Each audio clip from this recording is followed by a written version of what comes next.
Olá, meu nome é Tarsila e hoje nós estaremos estudando Química. O tema da nossa aula de hoje é balanceamento por oxirredução. Você perceberá que a nossa aula é diferente. Ela é baseada no método EQUAR. O método EQUAR foi desenvolvido para auxiliar o aluno durante a sua aprendizagem. Ele é baseado em todo o processo de aprendizagem realizado por uma pessoa. Através dessa aula, você perceberá que existem técnicas que são utilizadas, como esquemas organizacionais, seleção de palavras-chave, tudo para facilitar a sua aprendizagem e no final da aula você perceber o quanto você compreendeu de forma muito mais eficaz essa matéria. Então vamos lá. Balanceamento por oxirredução. Na nossa capa, você pode ver a seguinte figura: um metal e esse metal ele se transforma no que popularmente chamamos de um metal enferrujado. Esse ferrugem é o que nós chamamos no nosso olhar macroscópico. Mas na visão microscópica, hoje você vai perceber que esse ferrugem, a formação desse ferrugem ocorre devido a uma reação de oxirredução. É importante que para você entender a aula de hoje, você saiba os seguintes tópicos. O que é uma reação química? Representação de uma reação química, que é uma equação química, quais os componentes de uma equação química, como as reações químicas inorgânicas podem ser classificadas, o que é balanceamento de equações químicas, efetuar balanceamento pelo método de tentativas, funções inorgânicas, especificamente a classificação de óxidos, e saber também ligações químicas.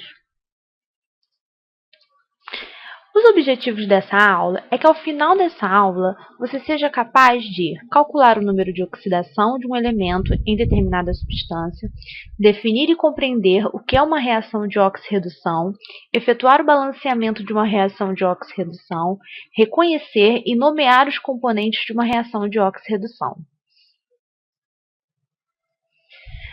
Vocabulário. No vocabulário, nós temos termos que irão aparecer frequentemente durante a nossa aula.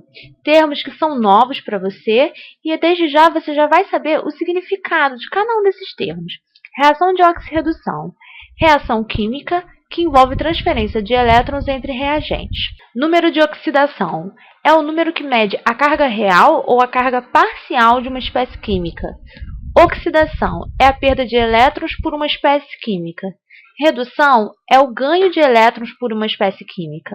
Agente redutor ou redutor é a espécie que perde elétrons. E agente oxidante ou oxidante é a espécie que ganha elétrons. Balanceamento por oxirredução consiste em atribuir coeficientes aos participantes da reação, a fim de igualar o número de elétrons ganhos e perdidos. Equação iônica essencial é uma equação simplificada, onde aparecem somente as partículas que sofreram alguma alteração.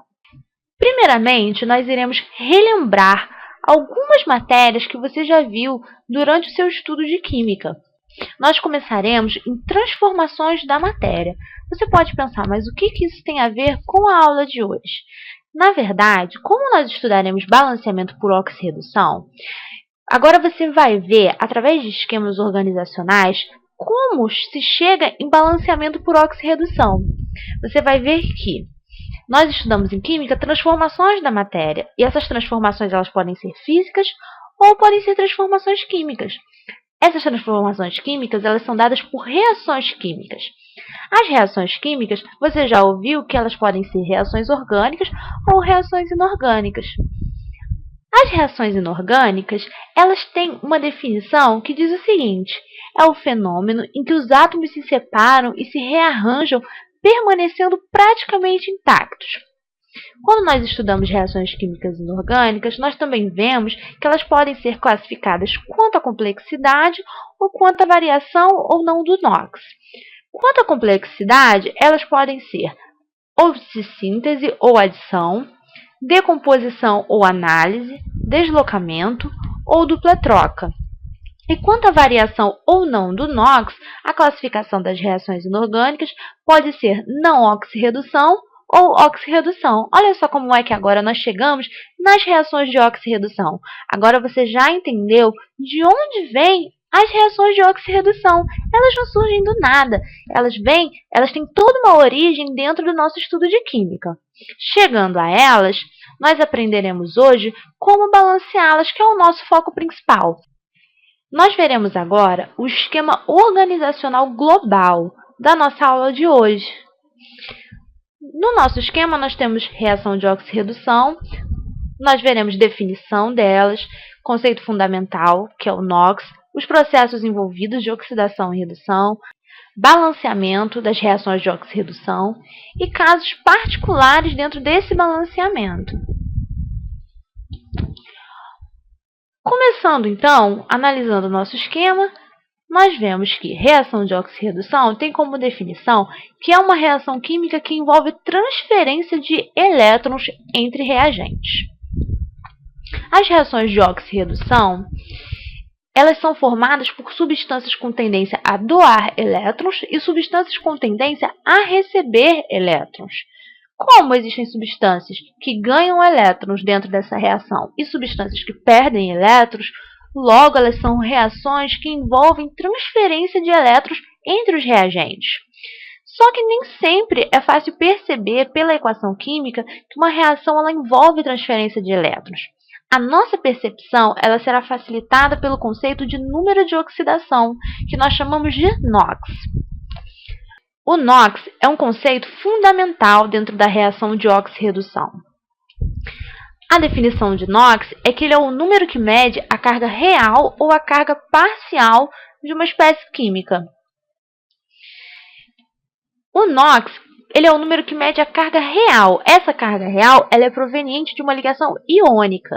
Ou ele mede também a carga parcial, que é proveniente de uma ligação covalente de uma espécie química. Agora que você já entendeu o que é o NOx, o número de oxidação, você vai ver como ocorre a determinação desse número de oxidação. Para nós vermos como ocorre a determinação do NOx em compostos iônicos e em compostos covalentes, nós iremos revisar alguns conceitos. Conforme foi falado lá no começo, é importante que você saiba, para melhor entender essa aula, ligações químicas. Então, agora nós apenas iremos relembrar as ligações químicas. Ligações químicas são combinações dos átomos entre si, a fim de adquirir uma nova configuração mais estável, próxima de um gás nobre, que é a referência de estabilidade. Um conceito muito importante dentro das ligações químicas é a regra do octeto. A regra do octeto, ela diz que a estabilidade ela é dada quando se tem 8 elétrons na última camada. Uma exceção à regra do octeto é a estabilidade com 2 elétrons na última camada, imitando o gás nobre hélio, que é uma exceção entre os gases nobres, já que os gases nobres têm 8 elétrons na última camada, a gente tem o hélio com apenas 2 elétrons. Alguns elementos irão seguir essa regra do hélio, mas numa maioria eles seguem a regra do octeto. 8 elétrons na última camada é assim que se torna estável. Considerações das ligações químicas é que ela ocorre entre elétrons da camada de valência, ou seja, não há mudanças no núcleo, somente a troca ocorre entre elétrons, a troca ou compartilhamento. E também não altera a massa do átomo, já que não altera o núcleo. E a massa do átomo ela é dada principalmente, o que nós consideramos é pelo núcleo, pelo número de prótons. Uma outra consideração é que quanto mais estáveis os átomos são, menos energéticos eles se tornam. As ligações químicas terão o seu caráter definido a partir do número de eletronegatividade. O número de eletronegatividade ele é a capacidade de atrair elétrons de outro átomo. Então, a eletronegatividade ela mede a capacidade que um átomo tem de atrair elétrons de outro átomo. E o caráter da ligação vai ser dado pela diferença de eletronegatividade. Ou seja, quando essa diferença de eletronegatividade for maior que 1,7, o caráter da ligação é iônico. E quando essa diferença de eletronegatividade for menor que 1,7, o caráter dessa ligação é covalente. Lembrando que o valor de eletronegatividade ele é encontrado na tabela periódica, conforme cada elemento. As ligações químicas, elas podem ser dos tipos ou iônica, ou covalente, ou metálica. Mas nós veremos hoje somente a iônica e a covalente, que é o que nos interessa para a aula de hoje. A ligação iônica ou eletrovalente, ela é uma ligação que ocorre transferência de elétrons entre átomos. E a partir dessa transferência ocorre a formação de íons de cargas opostas, podendo formar um cátion, que é um íon de carga positiva, ou um ânion, um íon de carga negativa. Quando ocorre a formação de um cátion? Quando o átomo perde elétrons. E quando ocorre a formação de um ânion? Quando o átomo ganha elétrons. Uma consequência da ligação iônica é a formação do retículo cristalino iônico, devido à atração entre os cátions e os ânions, ou seja, a formação de aglomerados de íons positivos e negativos. E a ocorrência da ligação iônica é a seguinte: a ligação iônica sempre vai ser composta por um metal mais um ametal ou um metal mais o hidrogênio. A ligação covalente, ela ocorre pelo compartilhamento de um par de elétrons ou mais. A ligação covalente, ela tem o par compartilhado formado por um elétron de cada átomo ligante. A consequência de uma ligação covalente é a formação de uma molécula, que é uma estrutura eletricamente neutra.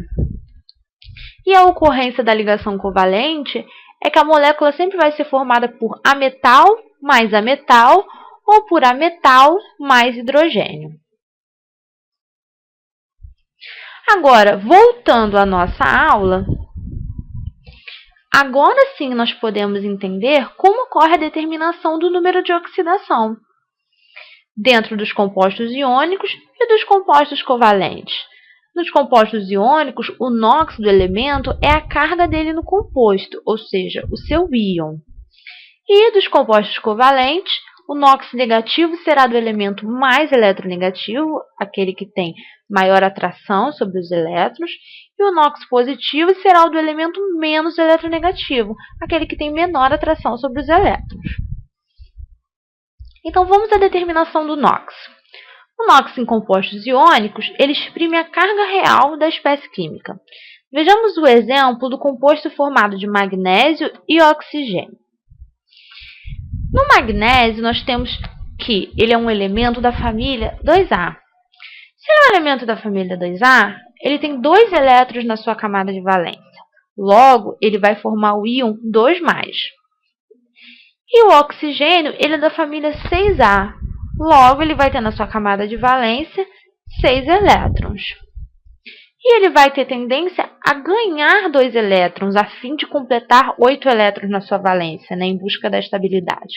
Enquanto que o magnésio, como ele tem 2 elétrons, ao invés de ele querer ganhar 6 para fazer 8 elétrons na sua última camada, ele vai querer perder 2 para se livrar dessa última camada com 2 e ficar com a camada anterior completa. Então, a gente tem o magnésio, que doa 2 elétrons e transforma-se no íon Mg2+, e o oxigênio, que recebe 2 elétrons e transforma-se no íon O2-. Agora, o que é fundamental para a nossa aula de hoje é perceber o seguinte: se eu tenho um composto iônico, como esse do exemplo, formado pelo magnésio e oxigênio, sendo que o magnésio é um metal e o oxigênio é um ametal, a carga de cada íon dentro do composto é o valor do NOx. Como o magnésio, dentro desse composto, ele forma o íon Mg2+, o NOx dele é mais 2. E como o oxigênio, dentro do composto, ele forma o íon O2-, o NOx do oxigênio é menos 2. Se você ainda estiver com dúvida em relação a um composto iônico, a formação desse composto iônico, você pode se aprofundar nisso numa outra aula que nós temos, que você vai encontrar no nosso site, sobre ligações químicas. Prosseguindo, vamos ver a determinação do NOx em compostos covalentes. O NOx nos compostos covalentes, ele vai ser o número que vai representar a carga parcial do átomo na molécula. O NOx negativo ele vai ser atribuído ao elemento mais eletronegativo, ou seja, o elemento que vai atrair os elétrons na ligação covalente. E o NOx positivo ele é atribuído ao elemento menos eletronegativo, que é aquele que deixa atrair os elétrons na ligação covalente, já que ele tem um menor poder de atração sobre os elétrons devido à sua menor eletronegatividade. Exemplo de NOx em compostos covalentes. Temos aí o composto metanal. O metanal ele é formado pelo carbono, que faz um compartilhamento de 2 pares de elétrons com oxigênio, e ele faz compartilhamento de elétrons também com 2 hidrogênios. Com cada hidrogênio ele vai compartilhar um par de elétrons. Aí foi colocado a ordem da eletronegatividade, mostrando que o oxigênio ele tem a eletronegatividade maior que a do carbono e que o carbono ele tem a eletronegatividade maior que a do hidrogênio. Sendo assim, como nós vimos no slide anterior, aquele que deixa os seus elétrons serem atraídos, ele vai ter um NOx positivo. E aquele que atrai os elétrons devido à maior eletronegatividade, ele vai ter o seu NOx negativo. Por isso, observando o oxigênio, nós vemos que, como o oxigênio é mais eletronegativo do que o carbono, ele atrai os elétrons do carbono. Quem atrai os elétrons é negativo. E como o oxigênio atrai 2 elétrons, o NOx do oxigênio dentro desse composto é menos 2. E no caso dos hidrogênios, cada hidrogênio, por ser menos eletronegativo que o carbono, deixa o carbono atrair o seu elétron. Por isso, o NOx de cada hidrogênio dentro desse composto é mais 1. Por quê? Porque no caso do hidrogênio, ele deixa o seu elétron ser atraído. Então, é o quê? Um valor positivo para o seu NOx. E como é um elétron, o NOx do hidrogênio mais 1. O carbono, ele atrai 2 elétrons e tem 2 elétrons atraídos pelo oxigênio.